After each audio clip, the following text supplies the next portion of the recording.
இஸ்மாயில் சாம்னானிக்கு இப்போது நிறைய வாடிக்கையாளர்கள் இருக்கிறார்கள். மும்பைக்கு அருகிலுள்ள இவரது நிறுவனம் பழைய டயர்களை மறுசுழற்சி செய்கிறது.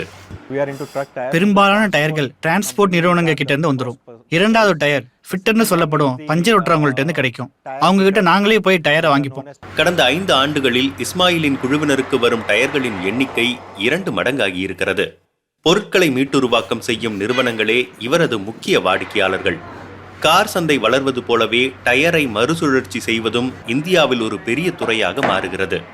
சென்ற ஆண்டில் மட்டும் 1.5 மில்லியன் டயர்கள் மறுசுழற்சி செய்யப்பட்டன என்று துறைசார் வல்லுநர்கள் சொல்கிறார்கள். ஆனால் இந்த எண்ணிக்கை அதிகரிக்கவும் வாய்ப்பு இருக்கிறது. ஏனென்றால் பெரும்பாலான டயர்கள் இன்னும் குப்பைமேட்டுக்கு செல்கின்றன.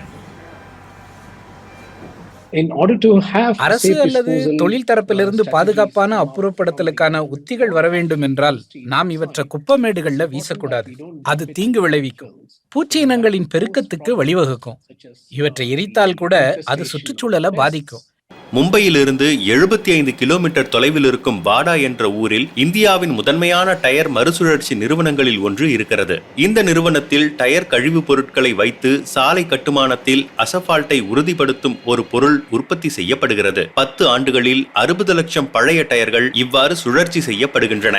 67 கிலோமீட்டர் நீளம் கொண்ட டெல்லி ஜெய்ப்பூர் நெடுஞ்சாலையின் கட்டுமானத்திற்கு இந்த பொருள் பயன்படுத்தப்படுகிறது.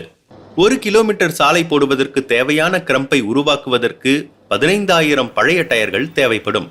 6.7 மில்லியன் கிலோமீட்டர் நீளமுள்ள வலைப்பின்னல் சாலைகள் கொண்ட இந்தியாவில் பழைய டயர்களை மீண்டும் பயன்படுத்த நிறைய வாய்ப்பு உண்டு.